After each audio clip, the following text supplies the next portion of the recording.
Pasa lo siguiente con los astronautas españoles. Y en realidad hago esto por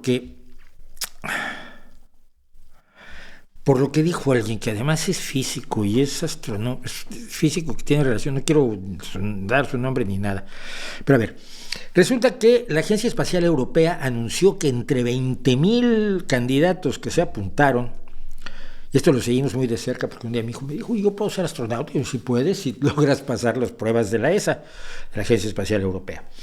Entonces lo estábamos siguiendo. Y de 20,000 eligieron a 17, me parece, 17 astronautas, entre más de 20,000 y 20,000 candidatos. Y son estas dos personas, Pablo Álvarez Fernández y Sara García Alonso. Él es astronauta de carrera, será astronauta de carrera y tiene muchas opciones de ir al espacio. Y ella es astronauta de reserva y va a seguir haciendo su trabajo como investigadora, que es del Centro Nacional de Investigaciones Oncológicas en España, y será, si es necesario requerirla para sustituir a alguien en una misión, será llamada. Son 18 personas, las que fueron elegidas. Y es un gran orgullo, pero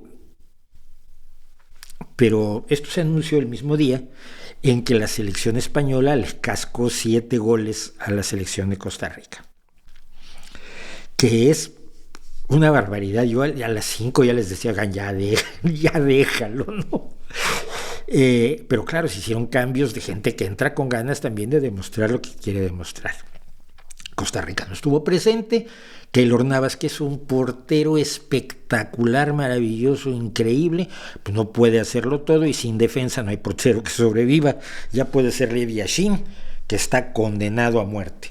En este caso su defensa condenó a muerte a Keylor Navas, pero dijeron, ahí tú te enfrentas a todos los españoles, y pues claro, le cascaron 7 goles, que es una barbaridad, meterle 7 goles a Keylor Navas. Vamos, si meterle uno es una hazaña.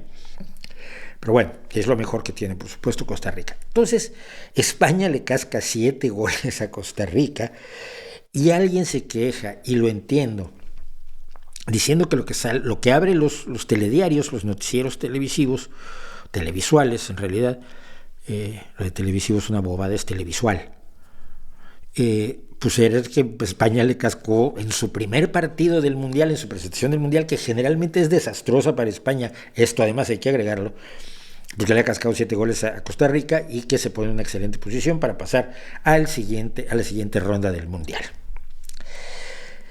Y le parece muy mal que abra los noticieros, los informativos televisuales, en la noticia de España como ganadora de ese partido, y no el nombramiento de Pablo y de Sara como astronautas probables algún día de la Agencia Espacial Europea. Lo entiendo, pero no puedo estar de acuerdo. Y no puedo estar de acuerdo no porque no crea yo que la ciencia no debe ser importante. Yo creo que hay muchísimas noticias científicas que deberían estar, si no abriendo los informativos, deberían estar en los informativos, y suelen no estar. Es muy alarmante. Realmente se atienden más todas las demás ramas de la actividad humana que la ciencia en nuestro periodismo en general. Y eso que ya hay agencias, por lo menos agencias especializadas en ciencia aquí en España, a quienes les deseo lo mejor, por supuesto, siempre, a Materia y Zinc, y que han intentado abrir espacios. Tenemos una agencia española, una asociación española de comunicación científica a la que yo pertenezco, pero en este caso era imposible. Mira, una de las cosas que quiero yo contar y manejar el día que haga, si puedo finalmente, el curso de periodismo, es cómo se decide qué abre un informativo o qué lleva una primera plana, un titular a 8 columnas, lo que era el titular a 8 columnas, que ya no hay columnas en los periódicos, bueno, porque eran los periódicos de sábana los que tenían 8 columnas, y el titular de 8 columnas era aquel que encabezaba todo el periódico. Pero se entiende que estamos hablando del titular principal. La forma en que se decide el titular principal no es a capricho de nadie. Se valoran muchas cosas, se valoran todas las cosas que conforman la idea de una noticia. Y una noticia no es aquello que más nos emociona a nosotros, ojalá lo fuera, pero no es así. Una noticia se define, entre otras cosas, por su relevancia social. Mira, nos guste o no, socialmente es relevante el Mundial de Fútbol y es relevante un triunfo de un país que ha sido campeón pero que ha tenido mala suerte después y que en sus primeros partidos generalmente hacía unos desfiguros horrorosos y la gente se sentía muy mal con los inicios de campeonato de España. Socialmente es muy relevante ese 7-0. Si pones a abrir los informativos el nombramiento como candidatos astronautas, como posibles astronautas, de Pablo y Sara, ¿dónde los pones el día que Pablo se vaya al espacio? O que Sara sea llamada para sustituir a otro astronauta y vaya a la Estación Espacial Internacional. ¿Dónde vas a poner la noticia si Sara es nombrada responsable de la Estación Espacial Internacional, como lo ha sido la astronauta italiana Cristoforetti, que ha estado a cargo de la Estación Espacial Internacional? ¿Haces un titular más grande? No, pero es que aquello tiene mucho, o sea, eso tendría mucha más relevancia que la que tiene esto que no es más que un nombramiento, que es una selección muy importante que quizás debiera en primera plana abajo a la izquierda incluso.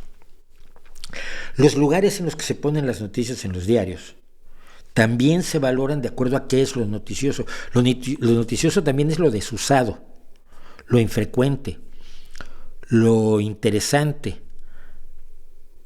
Lo infrecuente en el sentido de aquella vieja conseja de que un hombre muerda a un perro no es noticia, que un perro muerda a un hombre no es noticia, que un hombre muerda a un perro sí es noticia.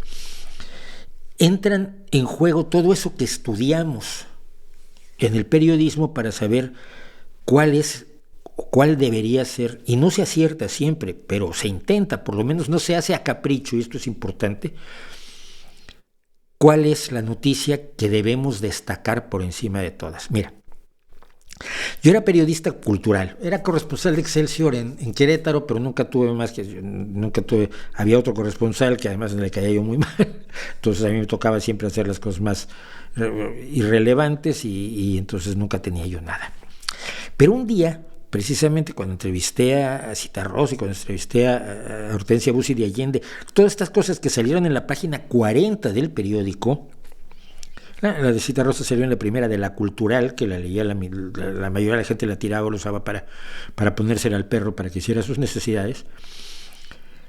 Entrevistamos al hombre que fue embajador de México en Chile durante el golpe de Estado, Gonzalo Martínez Corbalá, pero ese era el momento en que se estaba promulgando la ley Simpson-Rodino, que era muy grave para los emigrantes mexicanos hacia Estados Unidos.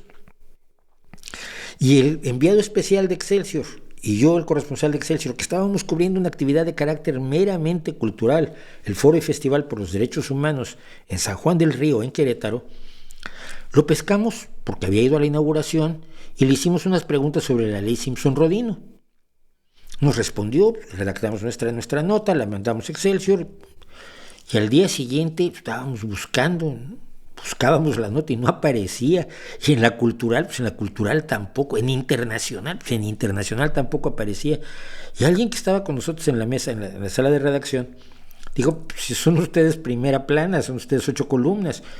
¿Cómo que un periodista de cultural como yo y como mi compañero va a estar en primera plana? Pues sí, teníamos las 8 columnas de Excelsior porque había ocurrido algo en el Senado de Estados Unidos que hacía que de pronto las opiniones de Gonzalo Martínez Corbalá, que era senador, sobre la ley Simpson-Rodino fueran relevantísimas. Así se deciden las cosas. Así que, estando muy de acuerdo con que la ciencia necesita mayor presencia en los medios de comunicación de todo el mundo y especialmente de España, en este caso tengo que decir que entiendo por qué periodísticamente abre los informativos el fútbol.